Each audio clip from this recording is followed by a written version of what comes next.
Good afternoon, everybody. Thank you for joining us. We will be starting shortly. Nice to see you, Dauko. Welcome.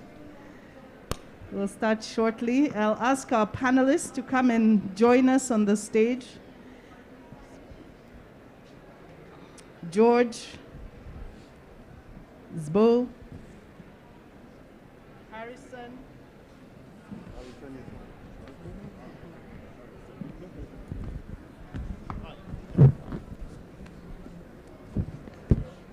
Zbo, come.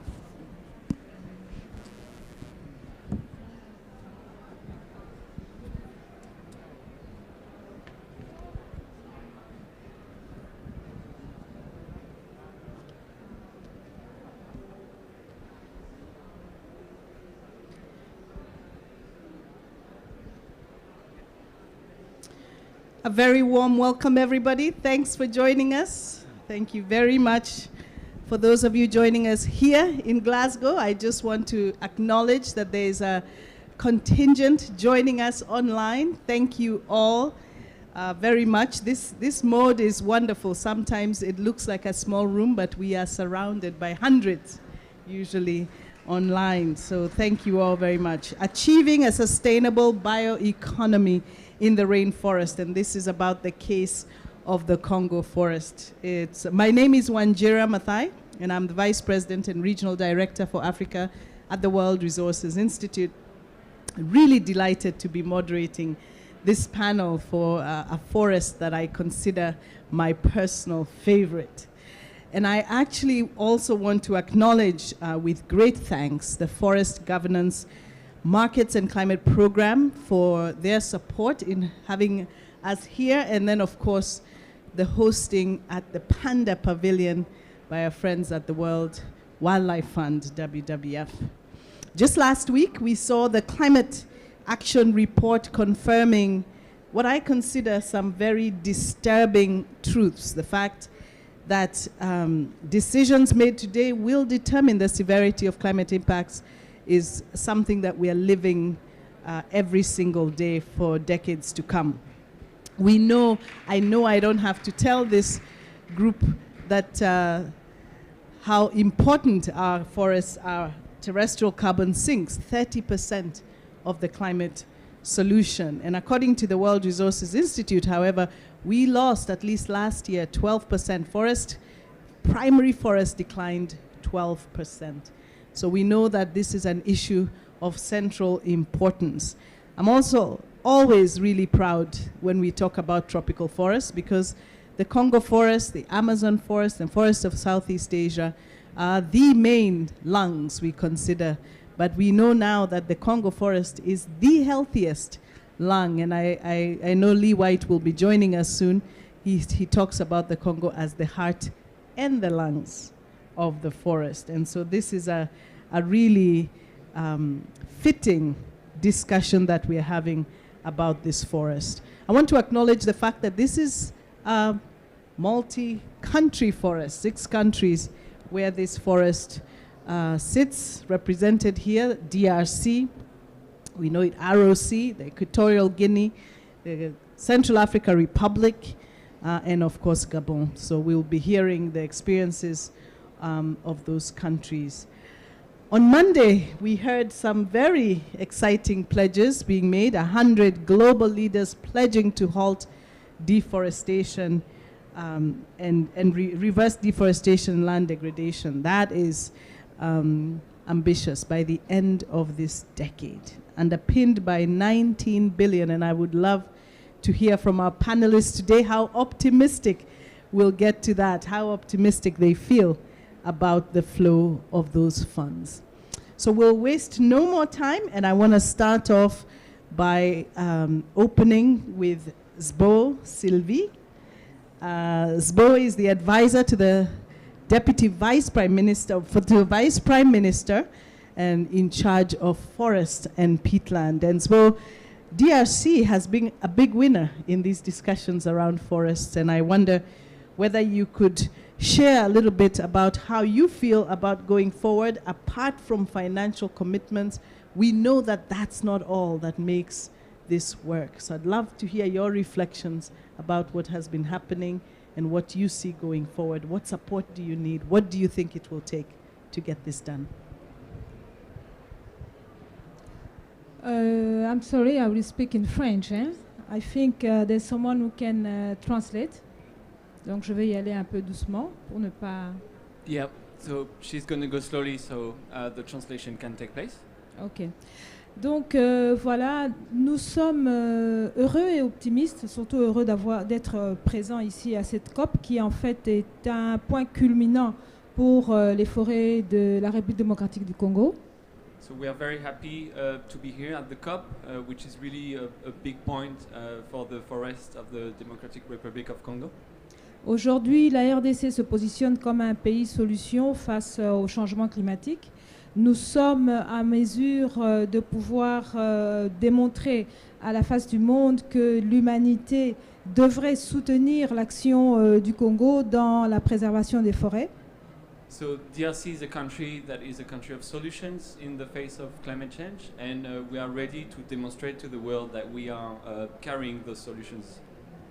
Et pour y arriver, nous comptons énormément sur les fonds qui vont être alloués non seulement aux autres pays des forêts du bassin du Congo, mais spécifiquement à mon pays, à la RDC, pour pouvoir mettre en place des programmes de développement propres en termes de gestion durable des forêts. So to make that happen, we are really looking forward to the support of different financial funds for our country, but also for the whole Congo Basin, in order to implement a wide range of projects on the ground.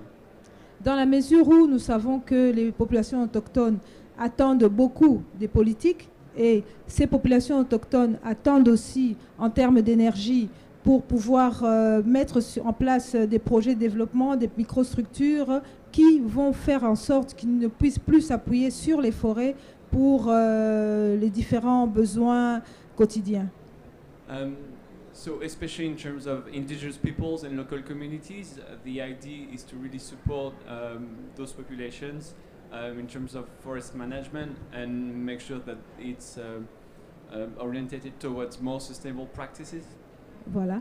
Et donc, au-delà de tout ça, tout en sachant que ces autochtones sont les locaux, les natifs, les premières personnes qui, en principe, devraient tirer profit de ces financements, nous espérons que ce mouvement qui a commencé avec la signature de la LOI avec le CAFI va permettre aux autres pays pollueurs de suivre en fait l'envol pour arriver à atteindre notre objectif d'atténuation. So yeah, indigenous peoples and local communities should be the primary recipients of this financial support. And there is the Central African Forest Initiative that is, I think, putting in place programs in this direction.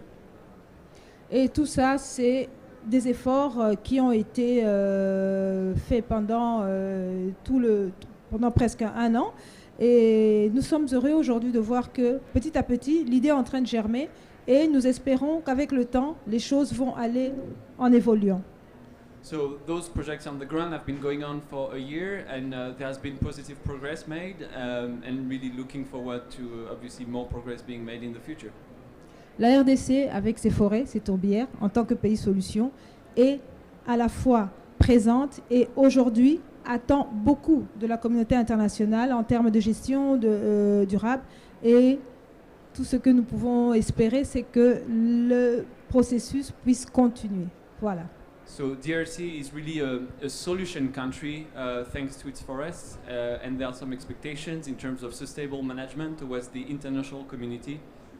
Really looking forward to working with the international community.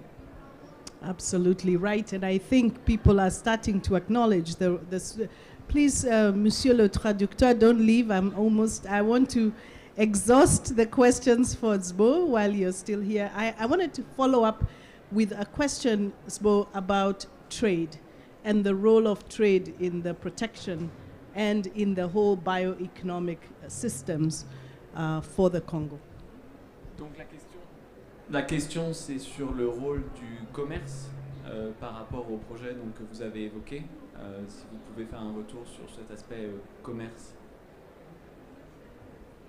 Around the bioeconomy, is there a role for trade in hastening the protection of the Est-ce forest. qu'il y a un rôle du coup pour le commerce dans la bioéconomie, dans les projets que vous avez évoqués? En fait, en tant que pour le commerce, je pense que l'aspect aujourd'hui qui est souvent mis en exergue au départ, c'était le commerce du bois. Mais avec tout ce que nous mettons en place aujourd'hui, c'est la transformation. Nous privilégions la transformation locale, ce qui va permettre d'avoir une plus-value, non seulement au bois qui est mis en vente, mais permet aussi l'ouverture d'un marché, l'ouverture aux communautés locales de pouvoir avoir des revenus, etc. Donc en termes de commerce, nous nous limitons un peu à ce niveau-là. So the primary angle on trade is related to wood, the trade of wood and timber, I Yes. guess. La transformation locale. And now the priority is around local transformation and the idea that local communities can benefit from that trade. Oui. And how crucial is it? How important is trade for protection? Donc, En termes de crucial, je ne pense pas que ce soit en fait crucial. Ce qui est important aujourd'hui pour nos communautés locales, ce n'est plus de faire la vente de bois, mais c'est plutôt de faire de la conservation et de tirer profit de cette conservation. Aujourd'hui, c'est ça le leitmotiv de nos populations locales. Ils ne veulent plus couper, ils veulent conserver, mais en contrepartie, recevoir une compensation équitable qui leur permette de mettre en place d'autres structures du genre usines de savon, vu que nous on en a besoin, de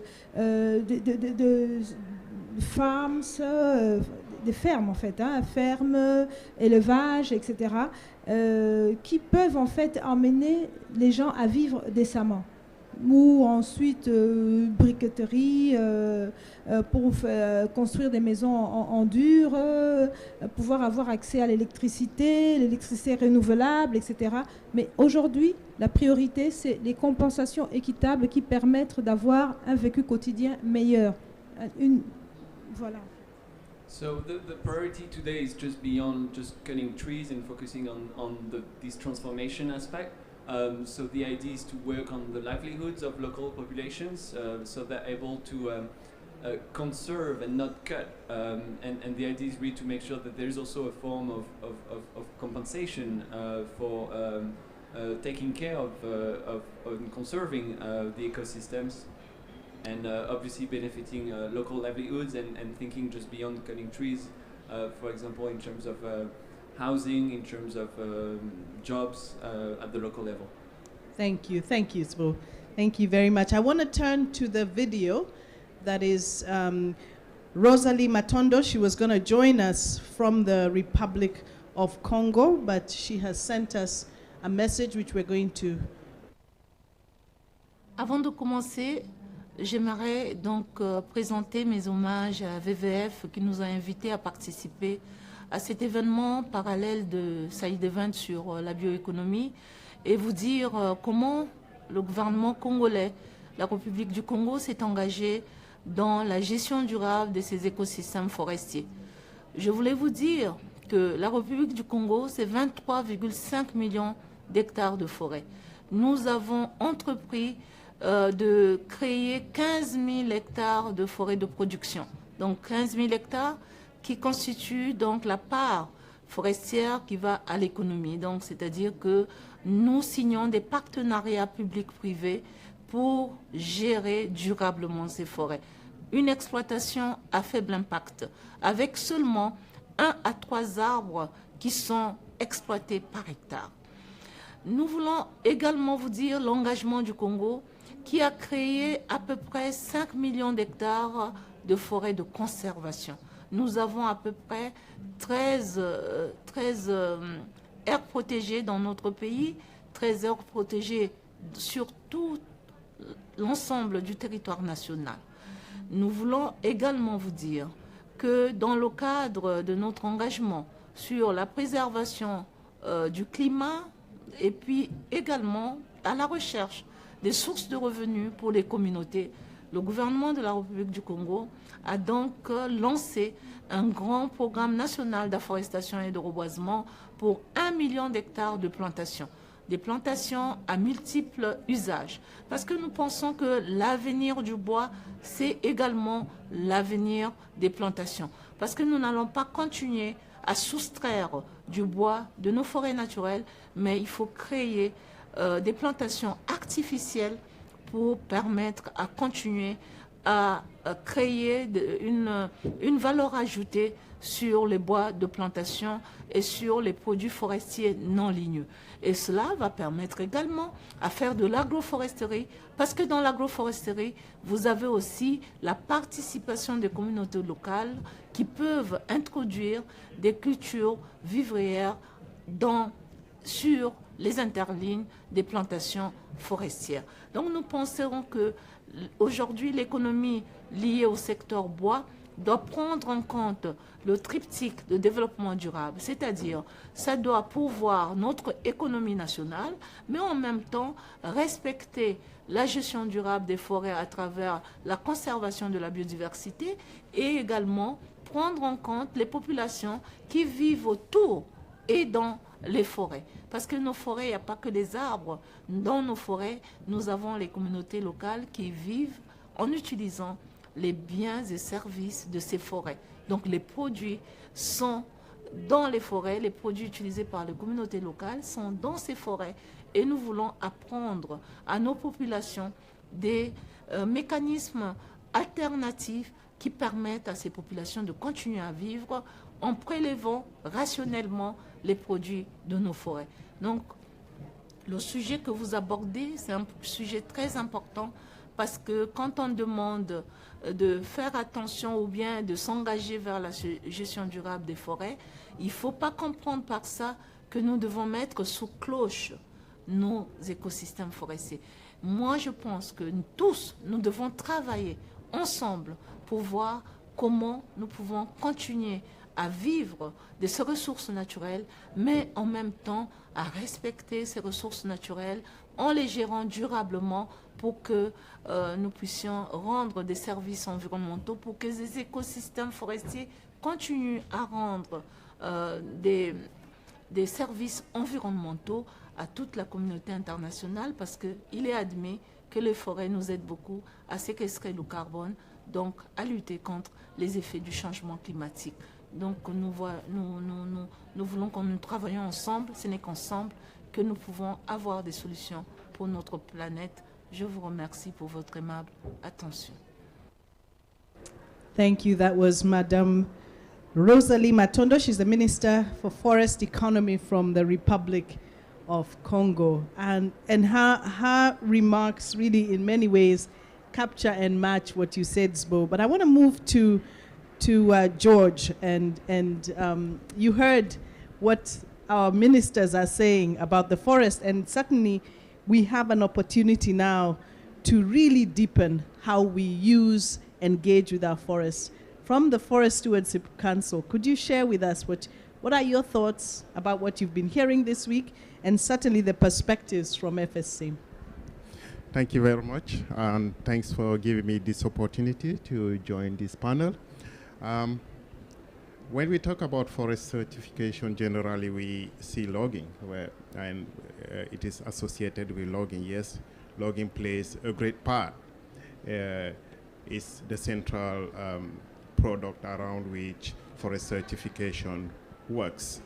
What we need to know is that the Forest Stewardship Council was born around, during the Rio Summit, along with other international mechanisms to help sustainably manage natural resources, protect the environment, and protect the planet.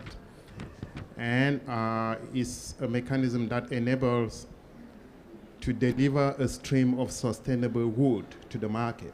It's a market-based mechanism that promotes standards of certification, and products that are delivered to the market under FSC certification have a label that prove that the wood or the products that have been sold in the market have been sourced from a responsible source, respect local laws, protect local communities and indigenous people's rights, guarantee workers' rights with decent jobs, register to retirement plans and so on, and contribute to local economy by paying taxes and generating a stream of revenue that goes to the, that contribute to the GDP globally. That's forest certification. Beyond that, forest certification helps to protect biodiversity, enhances the sequestration of carbon in contribution to climate change mitigation, promotes the protection of water and environment, water systems, while also giving opportunities for ecotourism and also biodiversity. How does it work specifically? As the minister says, the Congo Basin has in total a potential of about 149,000 hectares of production forests. As Minister Matondo said, the Congo is about 15 million. They are promoting about 15 million. You have also 15 million in Cameroon, 100 million in the Democratic Republic of Congo, and Gabon around 14 million. So, which are reserved for commercial management and the production of goods and services from the forest. So the question is, how are these forests going to be managed for commercial purposes? If you want to manage them sustainably, and then certification has a great role to play. If you want to manage them in a way that they continue to guarantee that biodiversity and ecosystem services exist and deliver benefits to people, and then certification is one of the mechanisms that will enable countries of the Congo Basin to achieve their objectives. And certification goes beyond logging. Now, a lot of studies are showing a correlation between certified forests and the presence of biodiversity and the protection of ecosystem services. And countries can now, if this is well coordinated, the countries that have taken commitments within the Paris Agreement and other international commitments within the Kyoto Protocol can build on what commercial concessions under certified schemes are achieving in terms of biodiversity and ecosystem services to report their contribution towards their own commitment. So that is what I can say for the time being. Just to conclude on that, that we should see forest certification as a market-based mechanism that was designed to promote sustainable wood, but that goes beyond timber to promote ecosystem services and the protection of the environment.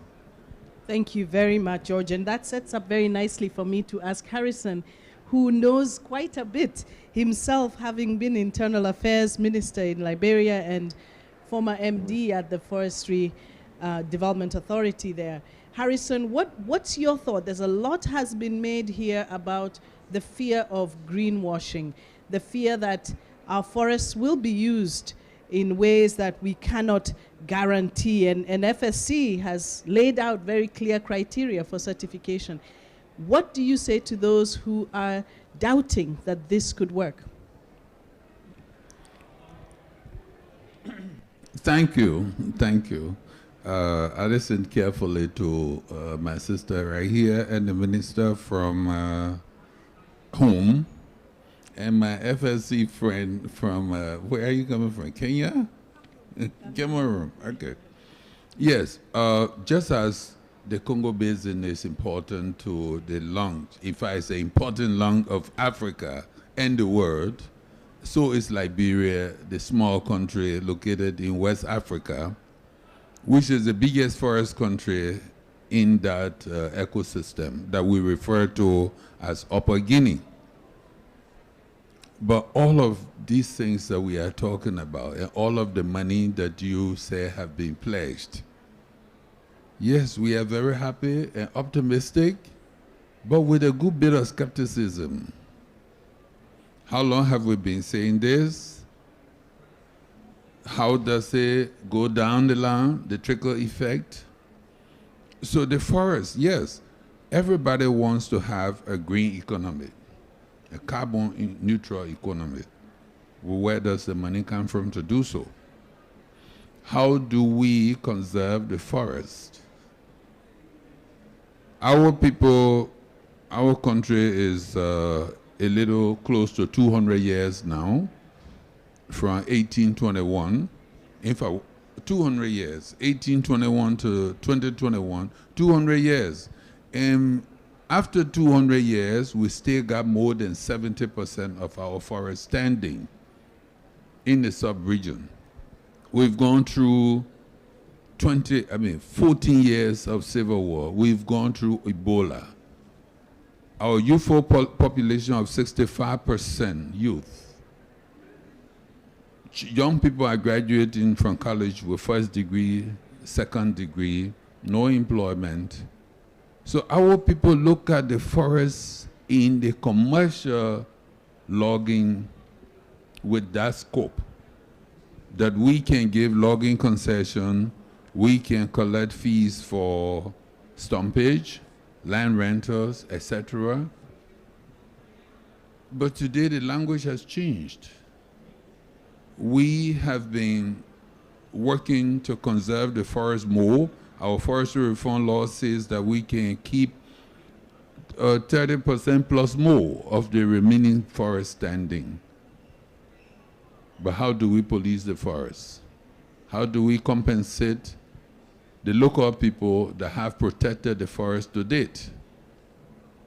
Now, we have signed some bilateral agreements, such as the one with Norway, 150 million in New York, 2014. And a portion of that money is being used for capacity building to prepare us for the pay for performance. But selling that idea to the villagers who have lived on the fringes of the forest for 200 years, to tell them now that we have to reduce deforestation rate from 2% to below before we can get paid, that we have to do measuring, reporting, and verification, something that they hardly understand.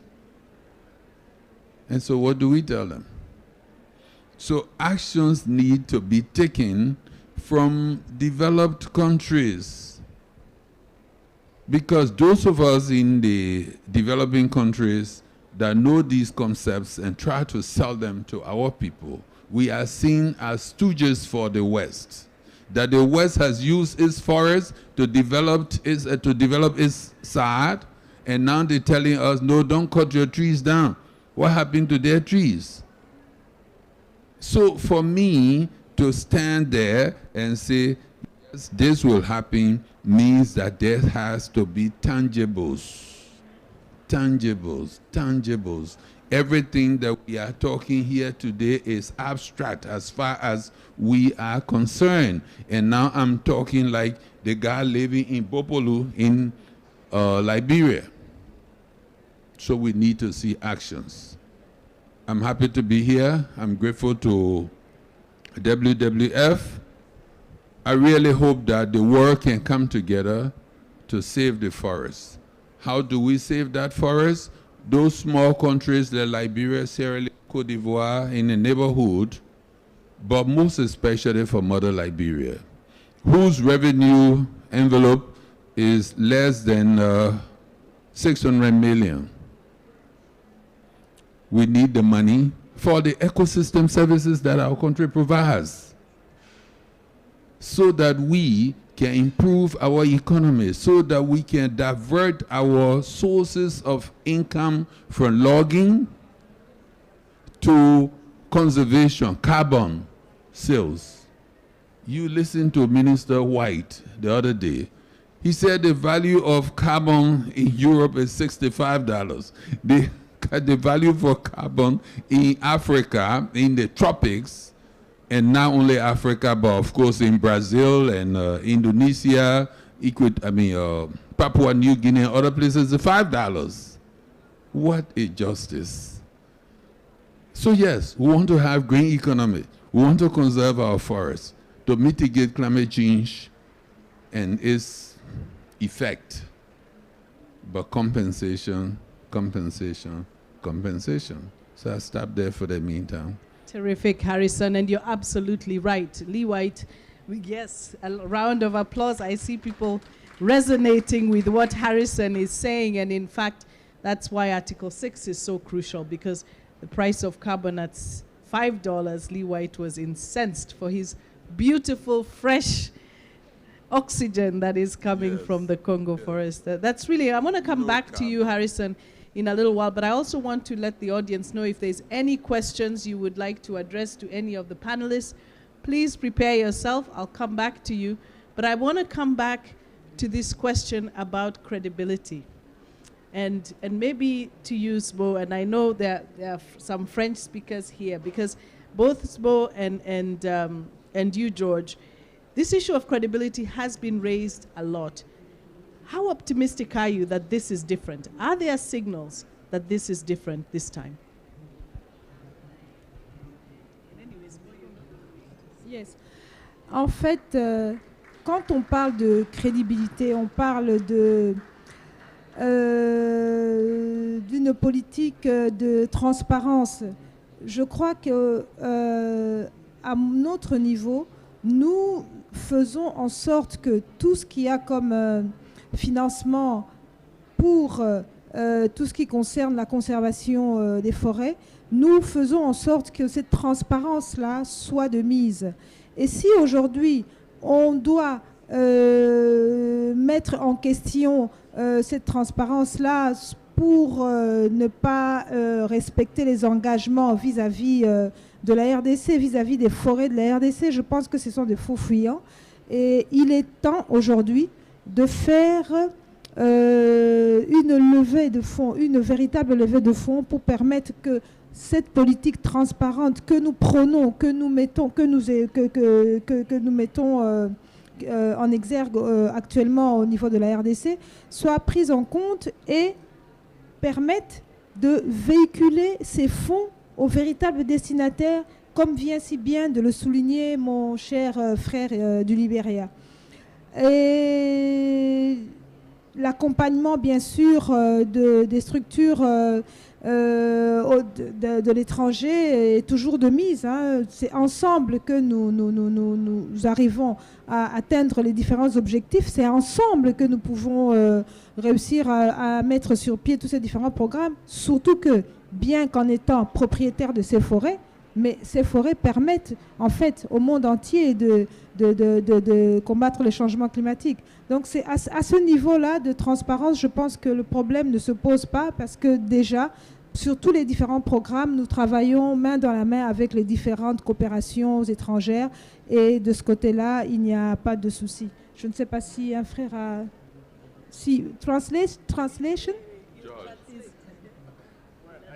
I hope I can capture what I will try to get the essence of what she said. I think if I could summarize, she says transparency is key for achieving the objectives, and that their country is making efforts, but they need the funding to implement the plans that they are putting in place to strengthen transparency.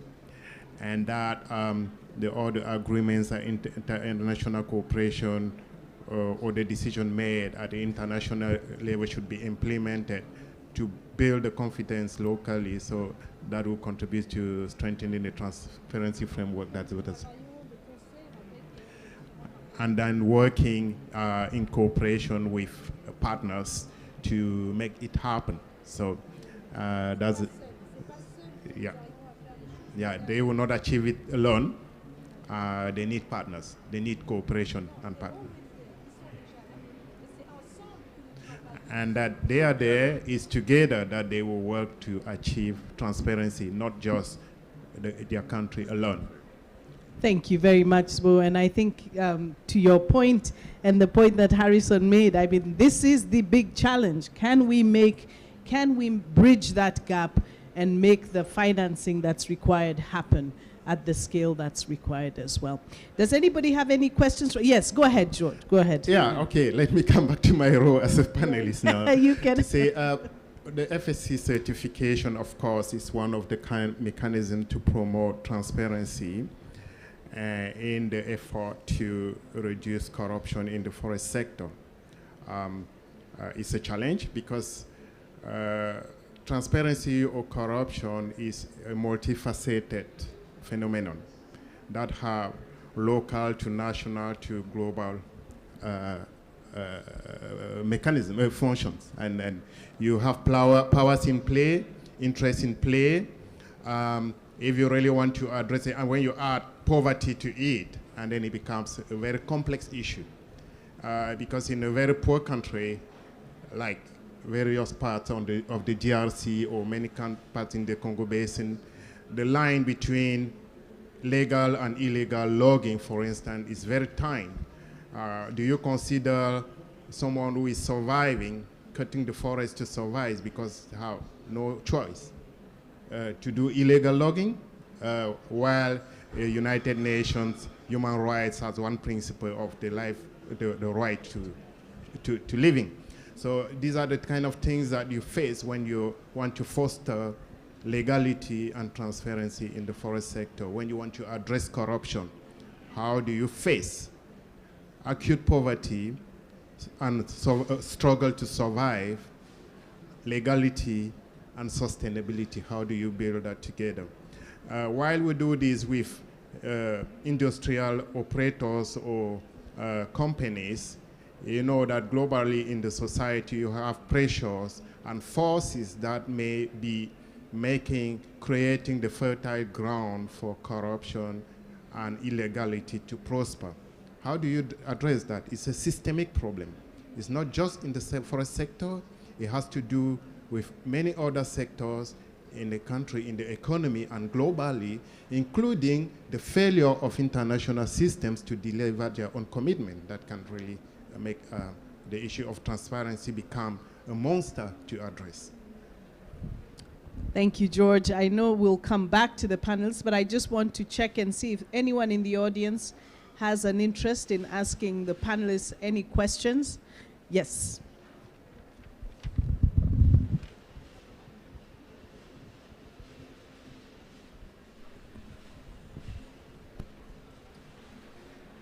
Thank you, Wanjira. It's Nigel Sizer. I am the Executive Director of the Preventing Pandemics at the Source Coalition and a tropical ecologist. So we've seen these very big financial commitments, 19 billion and so on, made in the last few days. From your perspective, do you prefer to receive sufficient funding and incentive to preserve the forest, or do you prefer working with the communities and indigenous communities, of course, or do you prefer a sort of low impact logging, sort of more gentle, let's say, development of the area? There are concerns about the impacts on the ecology and the communities of even low impact logging approaches that FSC is supportive of, and some are quite critical of FSC for certifying some of these types of operations. From the governmental perspective, how do you view this? We'll start with, do you want to go ahead? Go ahead. Okay. Yes, we would like to be compensated, funded to more sustainably manage the forest, meaning that controlled consumption of timbers from the forest. Today, our law is that harvesting cycle for a forest should be 25 years. We want to increase it to 40 years, so that if you have an area of 10,000 acres, you divide it into 40. In that case, it takes time. By the time you finish the concession, where you started from have regenerated, because the growth rate of tree in the tropic is higher than in the polar region. because we need the wood for our own consumption, our own constructions, etc. This is the reason why we sign up to the VPA FLECT arrangement of Forest Law Enforcement, Governance, and Trade. And transparency is what they say all of the time, transparency, transparency, yes. Now, we are very transparent because we have the multi-stakeholder monitoring committee that meets once a month. It includes civil society organizations, the government, the private sector, and the affected communities. FSC is good, but it's a private certification, so government is not held to account. Whereas under the FLECT arrangement, government is is held to account by the communities, by the private sector, and our law requires that we share the proceeds from the taxes from the forestry activities with the affected community. If we do not do so, we are in default, our timber becomes illegal. So it's part of the legality metrics. So these are the things we're striving to achieve. But how far does that go? So we have, we're doing 2% deforestation. So if we don't cut it down, in 50 years, we have no more forests. That is the reason why finance is needed to ensure that we slow down. This is the managing director of the Forestry Development Authority.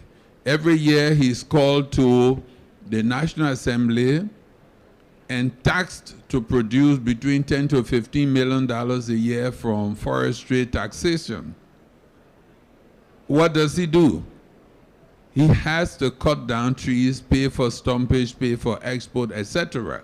But if the government in turn gives him $5 million a year to police the forest and say you don't have to bring money from logging activities, you can be sure that in the next 20 years, Liberia forest may redouble. You can go on the web and look for our forest inventory report. Initially, we said we had only 4 million. The last inventory report said we got 7 million. We want to do more, but not without money.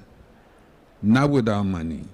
The rangers need to be paid, they need to be trained, they need to be equipped, they need to be housed.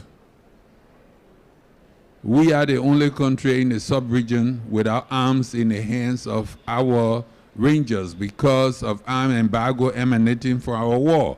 So how do you have somebody managing your resources without being protected? So that's where money is necessary.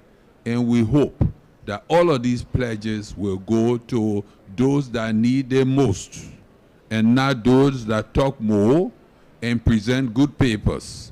We need to be assisted to meet the requirements under which these compensations come. Thank you. Thank you, Harrison. Really clear. Yes, I'm coming to you, Judge, but I want to stick with government first and see what you think about that question of choice. Je vais essayer de parler moins vite. Comme ça, tu as le temps de translate. Le point de vue du gouvernement congolais est en fait que nous avons besoin des fonds.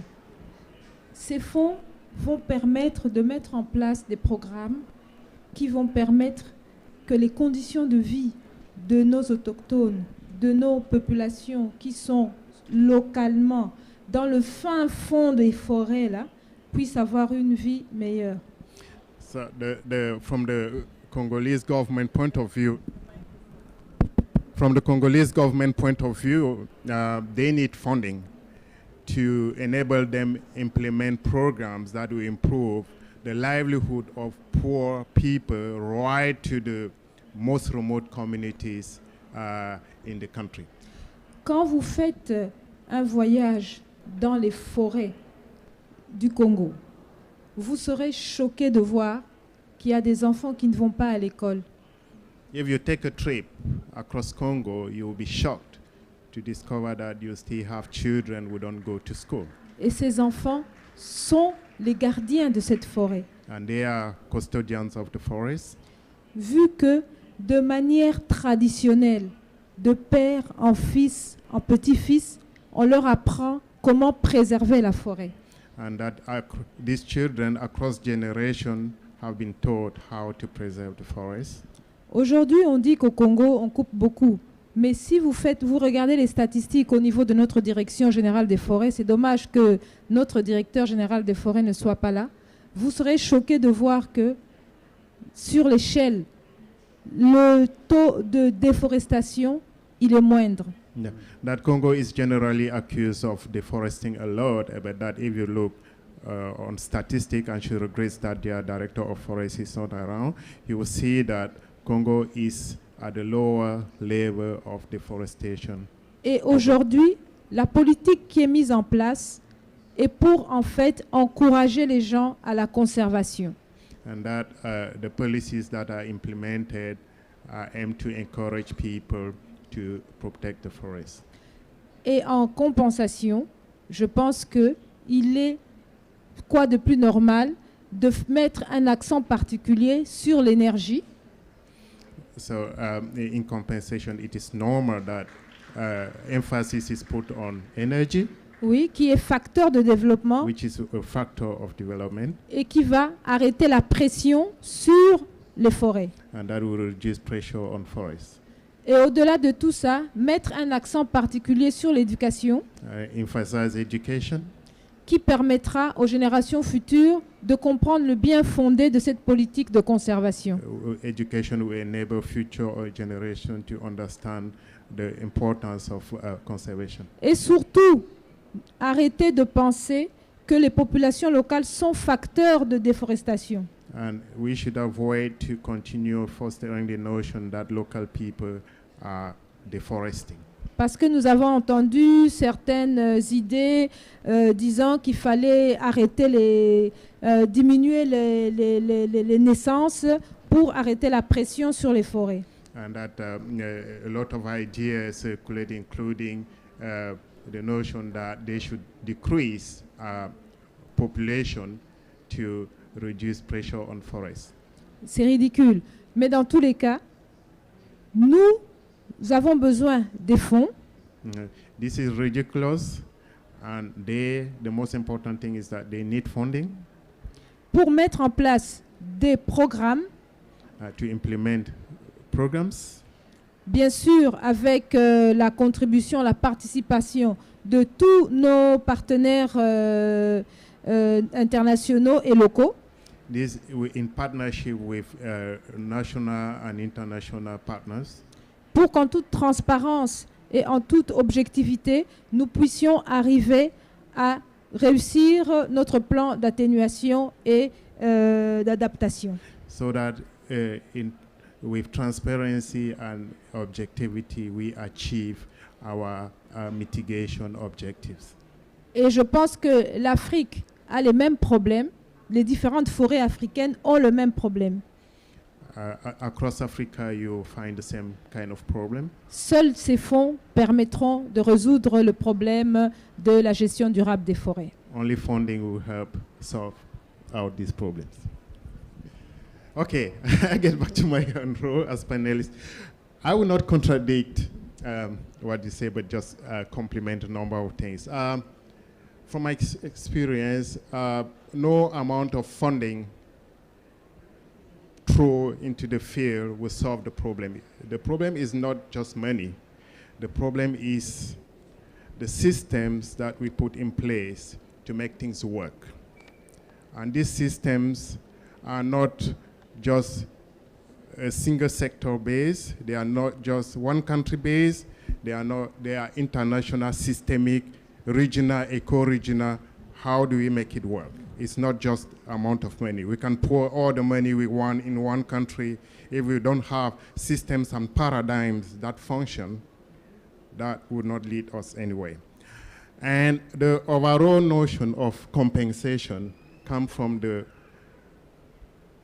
paradigm of conservation that was fostered as an externally driven mechanism for which we needed to buy communities to participate. We did not promote conservation as an added value, as a sustainable use mechanism that generates economic, financial, and non-financial benefit to communities. We promoted it as something that we do. Protect animals, you will get money, but the money doesn't go to communities, and then you see international hotels getting a lot of money, big corporations making a lot of money, but the poor remain poor. And they wonder why their forests are confiscated to do a business that they don't benefit from. We need to change that system. The same with forests. When I started working in Red Plus, my very first meeting with Red, I used to tell this anecdote. One community member from the Lobeke forest in Cameroon came out and asked, you tell us that we should stop making our farms and cultivate carbon. In what period do we harvest the carbon? This is fundamental because we come up with concepts. What amount of money are we going to give that will put food in people's plate? A community member from the most remote area in Congo, you gave him $100,000 or so, maybe he will move out of the forest. But if they earn $1,000, can they buy food with that money? Can they send their children? What would that money help them with? We need to invest in sustainable livelihood, sustainable use of forests, because in any case the forest will be used. But how do we make it sustainable and beneficial to people? How do we make it be used in a way that continues to preserve ecosystem services and people see it as a natural capital and not something that they are prevented to use but others benefit from? I think that's the overall sense of what is being said. We're here that you want the African forest to serve as the lungs of the whole planet. Can the West reduce their own carbon footprint, contribute to compensating those who did not deforest, and while also making their own efforts? If we shift that paradigm, I think we will start moving away from compensation to promoting sustainable livelihood where we belong to forests. We see forests as being ours, and we work to protect it for us, not for others. For all of us, not for others. That's what I was add to that discussion. Really beautifully said by George, and in many ways a good way to close this discussion. Unless there's a desperate question, I don't see a hand. But I just want to thank the three of you for really such a strong message. The truth of the matter is, it is a justice issue, and that's what all of you have mentioned here. The role of Africa's forests as in the global commons is well established. It's well documented. It's talked about a lot. But there is no consummate or corresponding acknowledgement, accountability, transparency, and credibility to that message without the support that's required to keep those forests in place. We're talking a lot here about the adaptation agenda, loss and damage. I think Africa has so much to offer with these forests, but there has to be the capacity mobilization required, the finance required, and that is going to be where trust is built. If we cannot resolve this issue, then we are not trustworthy. And I just want to finish by saying thank you to Sbo, Harrison, and George for helping us make that point tonight. Thank you all very much.